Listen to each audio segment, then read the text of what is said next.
Just off stage at Freddies. Monitor along the NBC line.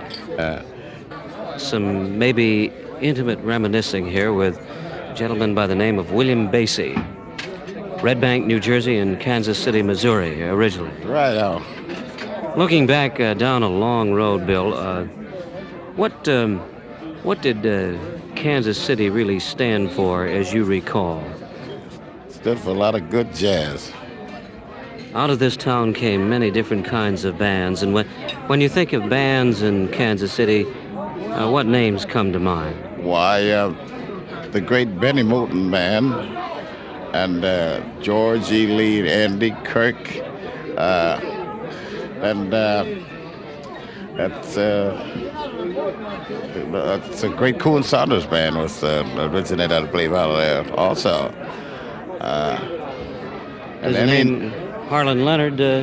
Well, yes. Well, he was with Benny Moulton's band, but then he got a band after Moulton passed, and then Harlan and a couple of the guys started a band going. Yeah, Harlan was one of the principal guys in Betty's band during the time I was in there too. Bill, what was the spirit of the musician in those days? Is it any different now? That intangible kind of spirit that you found in bands. Why, I don't know. Well, that's a pretty tough question. I mean, you don't find anything like it used to be, you know. Times always change. Yeah, that's what I'm talking about. I see now if you kind of get what I mean. Yes, I do.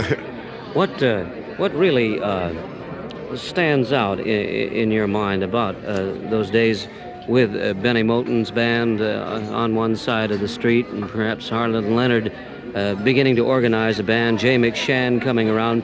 Perhaps you left the scene already, but what was the atmosphere? Well, I don't know. The atmosphere was very good. It was wonderful. Everybody thought about playing good jazz, and everybody was together. Everybody liked each other, and everybody hung out with each other. And the main thing, I mean, everybody was playing good and tried to play good, you know? Would you say that's true today among musicians today? Well, I think so, absolutely. I think all the kids are really trying to play good, and most of them are. You know what I mean? Of course, I mean, they everything then, I mean, was just really only one style at that day. I mean, I'll say this, too. There always were Dixieland as far as I know, and I think Dixieland will always remain. And it's a wonderful part of music. But then it was nothing but swing, you know, good jazz, everything. I mean, they didn't have any 3 or 4 things to listen at.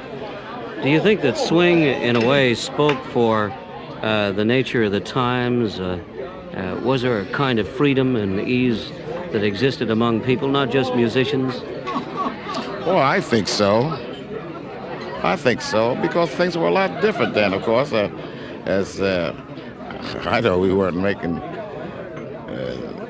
much money, but we were having a lot of fun, though. And it was a grand scuffle, wasn't it? That's right, and it was a wonderful scuffle. Well, of course, we're still scuffling, but I mean, it was a lot different then, but it seemed to me that we had an awful lot of fun.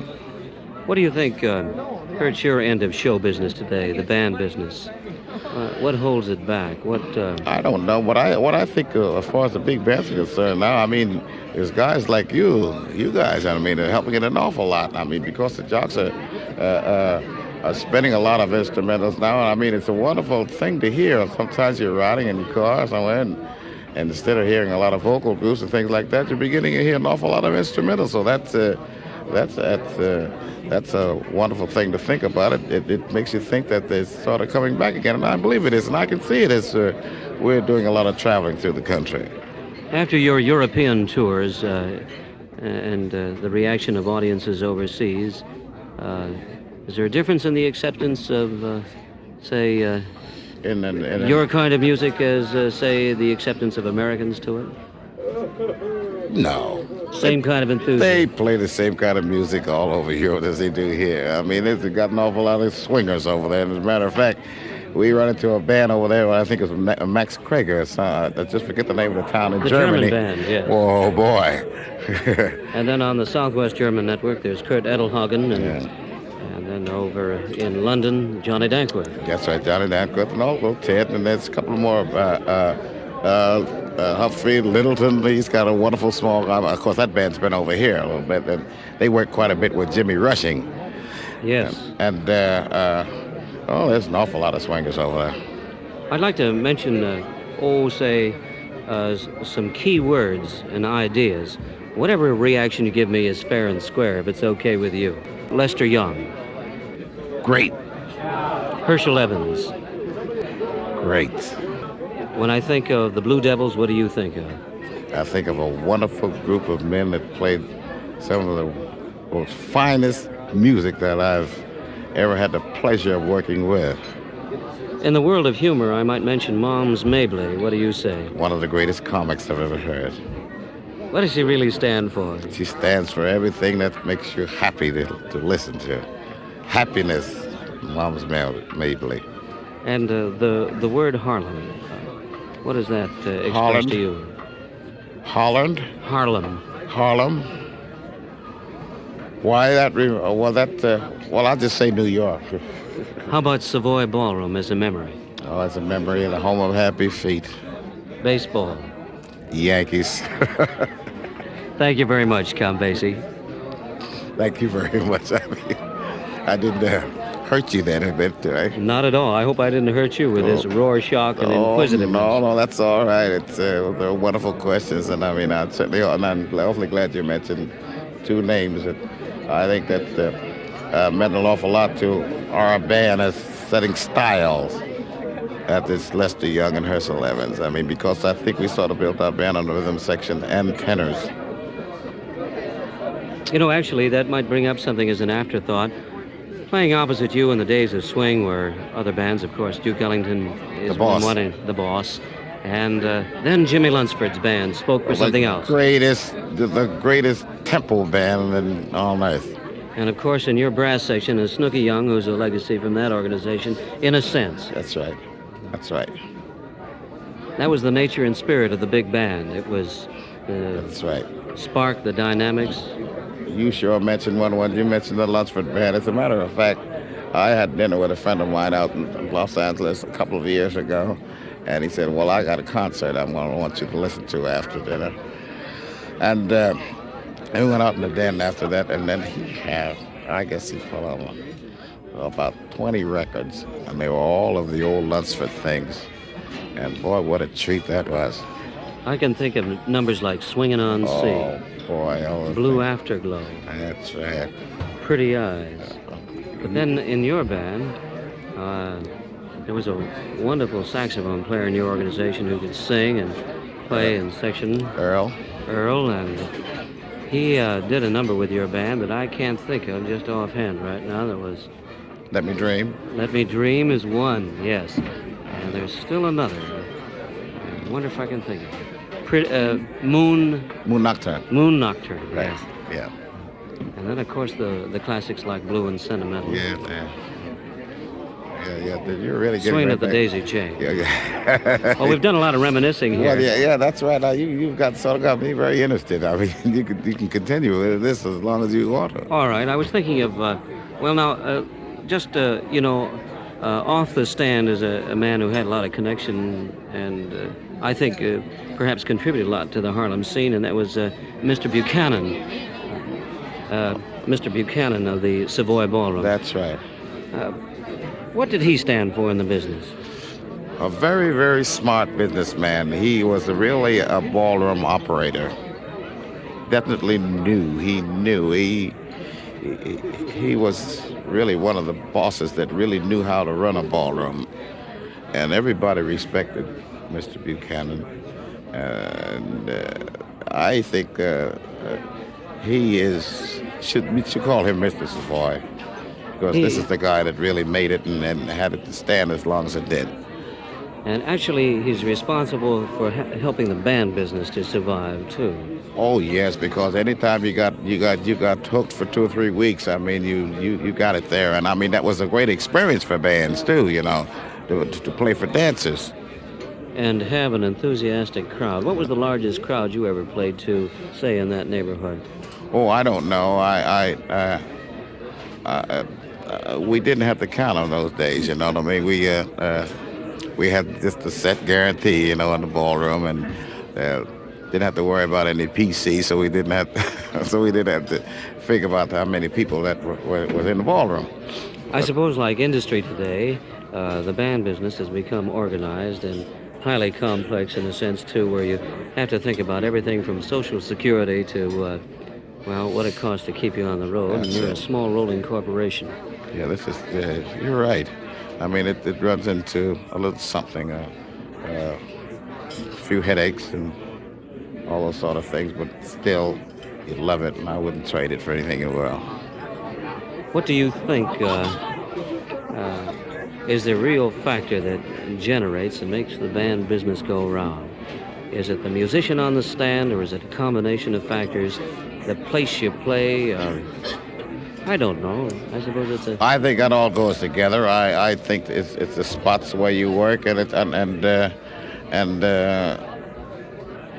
the people. The people, your audiences. I mean, they can really make a band do things that they ordinarily wouldn't show. I mean, in few appearances. I mean, but sometimes, like, say, for instance, this spot here, the people here are so wonderful, and they seem to dig everything, and naturally it sort of sends the band. It inspires the guys an awful lot. Along in certain times, like, for example, around the late 1930s, there seemed to be a set of factors that kept the bands going. It seemed to be, for example, an individual like John Hammond was responsible for generating some force and reaction in the business. That's right. John Hammond was responsible for the Basie band. Right. Yeah. So John done an awful lot of things for an awful lot of guys. Of course, John, who then and still is a pretty powerful guy, and John's had a wonderful hand in helping an awful lot of performers. I mean... Well, just one more thought. Are there any more of this species around, like John Hammond, who really generate and do things? I think there's an awful lot of guys that are around. I possibly don't know them, but there are an awful lot of guys around. I mean, that's in the background. Nobody ever knows anything about that. Are very instrumental and inspiring and helping a lot of kids that are trying to make it. I know that's for a positive fact, because I know there's a certain guy in Kansas City when we first were starting. I mean, he was awful good to us. I mean, as a matter of fact, a few times we couldn't have made it. And this is a guy by the name of Walter Bales. And I often speak of him. He's such a wonderful guy. And I think he was the same kind of a guy with a great pianist and a composer and band leader, Jay McShann in Kansas City now. What were some of the influences on your life in music? For example, as regards your playing the piano? Thomas Waller. Thomas Fats Waller. Right. How would you refer to Thomas Fats Waller, or describe him? Oh, I wouldn't know what to say about Fats or how to describe him, but this is a guy, I mean, that it's just a big light. I mean, it's just being when we used to see this guy. I mean, and you could learn so much by just sitting there and watching him, listening to him, and he'd show you a lot of things. He always would show you things. I mean, I used to hang out with him all the time, because I can remember one time when he was working at a theater called the Lincoln Theater in New York. He was playing organ there. And that's when I become very interested in the organ. And I finally got to meet Fats and tell him about the organ. And that's when he started teaching me all about it. I mean, I used to sit on the floor like down there, and they used to have me to play the pedals with my hands, like I would play the bass on the piano to start with. That's how we started me down there with the pedals. Actually, with your hands? Yes. Uh-huh. And used to show me different tonal qualities. I mean, how to color different things with the coupling of the stops on the organ, you know. To me, this guy, I just can't explain this guy. He was just such a wonderful man. You know, if he were living today, and I was thinking of, particularly his ability to compose, his compositions have contributed so much. I don't mean just numbers like Ain't Misbehavin', but I mean numbers like Jitterbug Waltz Oh, yes. and his London Suite. Oh, I think if Fats was living today, I still think it'd be right in the first 10 of composers.